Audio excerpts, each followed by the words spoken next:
Let's talk about the gay pipeline.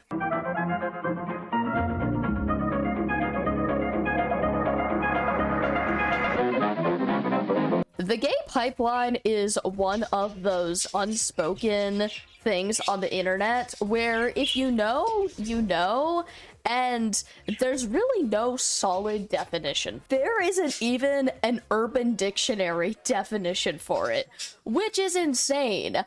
I looked through YouTube and there's hashtags, there's hashtag gay pipeline, but there's like the only video that's very much so like solid gay pipeline is this short about the emo to gay pipeline. Reddit was more of the promising sites that gave a little bit more detail about the different types of gay pipelines. Because yes, there are different types and there are ways to get in there. TikTok also has quite a few videos about this. However, it's not even all that many.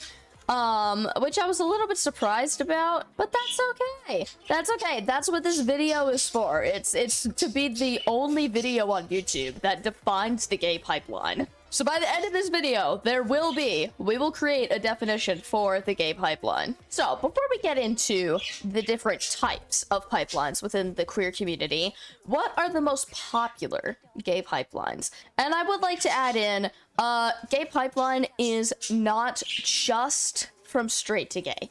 It tends to be used as more of an umbrella term for a bunch of different types of queer pipelines. So let's get into it. There was one article that I found called The Pipeline Theory.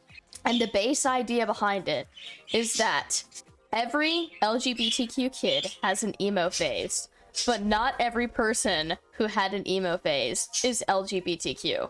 I stand by this statement. Let me know in the comments if this was your experience as well, but first it goes into the definition of emo.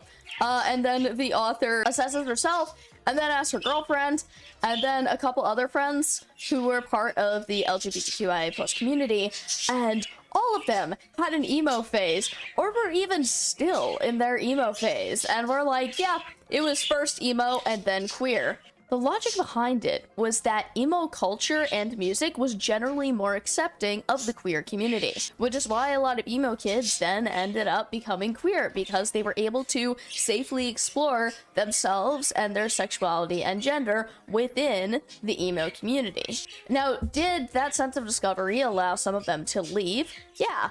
Did some of them also decide that emo music and culture was where they vibed? Absolutely! However, despite this being one of the more popular ones, it is not the only one. So here's a brief list of the most popular ones that we tend to see a lot in today's society as well as previous generations. The YouTuber to gay pipeline. This was something that, at least according to TikTok and Reddit, was a little bit more prevalent about 8 years ago with people like Joey Graceffa, Thomas Sanders, a few other kind of like early YouTube Vine people. No, not Anthony Padilla, he's not gay. I know he kind of looks it, but he's not. More recent generations have been people like Ron Boo, Amesy, Austin Show. So it's a general thing with like content creation where a lot of the creators do discover their queerness through the process of being a creator. The second one, which is probably seen a lot more in religious or homophobic environments, being a huge ally and then just being gay, which can be seen in people like Danny Phantom. A childhood mythology obsession. There are a lot of different mythologies and a lot of different ways that like the mythology obsession kind of resulted in being a part of the LGBTQ community, either through discovery with book series like Percy Jackson, or just learning that these cultures supported being gay. Like, the Egyptians were very chill with lesbian relationships, the Greeks were very chill with gay relationships, and also polyamory. And a lot of these cultures held very high levels of respect for intersex and non-binary people as well. So it was, you know, hundreds, thousands of years ago, there was the acceptance, and I think that brought a lot of comfort to people and allowed them to then explore themselves and their identification and sexuality more freely through that. Because even though these people were like dead, they're still relatable. This next one I saw on TikTok, and it is dating a finance guy to being gay because it was so bad. And this was a really interesting one because I actually have a friend who had multiple girlfriends who all came out as gay after dating him.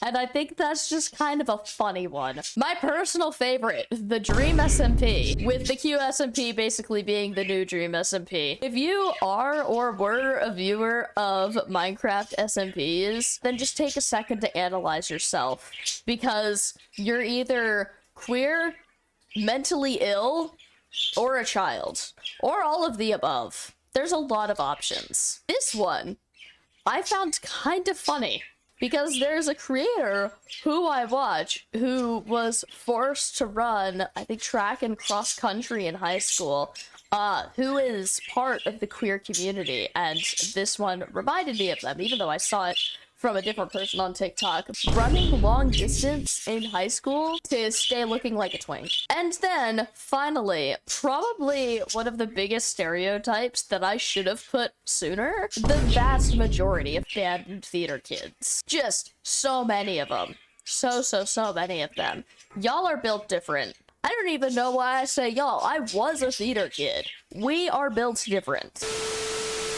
I would like to take a moment to make a disclaimer, though, that if you have any interest in anything that I said above, or are a part of these activities, whether it's sports or mythology or the environment that you grew up in, this is not a guarantee that you were queer, but it's also, like, very likely. But also, if you're confident in who you are, both gender and sexuality-wise, and you're like, nah, definitely not gay, then by all means, do not feel the need to change that if you were part of one of these fandoms or interests. Now, moving on to what the majority of gay pipeline posts on Reddit are, which is the ones that exist underneath the umbrella term of gay pipeline. My personal favorite, the cis girl obsessed with gay ships to queer trans boy pipeline. It was a pipe that I was in, because let me tell you what, when I first discovered Pinterest, the amount of gay fan art ships that I found and became immediately obsessed with was actually crazy. As I'm sure you can tell by the amount of upvotes and comments, there were a lot of other people who have had this experience. Another similar but slightly different one is the cis lesbian to gay trans man pipeline.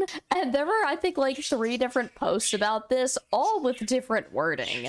And there's like a shocking amount of people who have undergone this, or vice versa. We have the gay man to trans lesbian pipeline as well. And the gay bear to trans woman pipeline. We love it. We live for it. This one I found really funny because it's just such a long title. It's a straight boy to bisexual girl to lesbian pipeline. And so many people are just like, yeah, kind of. Yeah. This one amused me. The youth group poster child to gay woman pipeline. Especially since it's under ex-Catholic. And I definitely think it's like a trend for people who are in hyper-religious environments to really discover a lot about themselves, either within that environment and still having to repress it and getting a lot of trauma from that, or exiting that environment and then suddenly realizing just so much about themselves. And it's often a poster child thing. If you aren't like a rebellious theater kid who's disappointing your parents, you're a poster child and you're secretly gay. This was probably my favorite meme one that I found, especially since it's titled Beware of the Pipeline. And this is like a relatively common meme format, so that's pretty fun. This one's also pretty funny. God, what a fantastic meme format Gru is, guys. And then we have a part 2 of our favorite one. I would like to make another disclaimer. I don't know who any of the people in these captions are. What a real pipeline this is, bro. Comment down below which year of meme pipeline you're on. I think I'm currently in 2019. That's kind of where we're chilling at. And then a modification to our favorite meme, where the pipeline of regular guy to communism. This one's funny simply because it says gay laser. I just really like that one. An apparently popular Twitter meme, some r/green text, back to our favorite, and a classic. So now that we've looked at all of that, what is the gay pipeline? From what I've observed, it is essentially a path that a person follows through which they discover their sexuality or gender. There are a lot of different pipelines that very commonly result in a queer, potentially emo young adult who may or may not have mental illness. Hence why these activities or interests are commonly referred to as pipelines. They pump out queer people. These interests seem to often pursue openness in terms of expression, creativity, and emotional depth. Because of that, people are often able to explore themselves more, therefore discovering a potentially repressed self that can be revealed when put into a safe and welcoming environment. A TLDR of all this would be, the gay pipeline is a media format through which someone discovers their true gender and or sexual orientation. Google, we need that definition. Put that definition in Britannica right there. Yeah, that's pretty much it. If you have a friend who needs to figure out what the heck the gay pipeline is, then send this to them. And hopefully it'll do justice to the explanation. And if you have your own personal experiences with any of the aforementioned pipelines or different ones that I might have missed, feel free to drop that in the comments. And if you are currently on one of the pipelines, best of luck with your journey, mate. You'll reach the end of the rainbow eventually. Bye.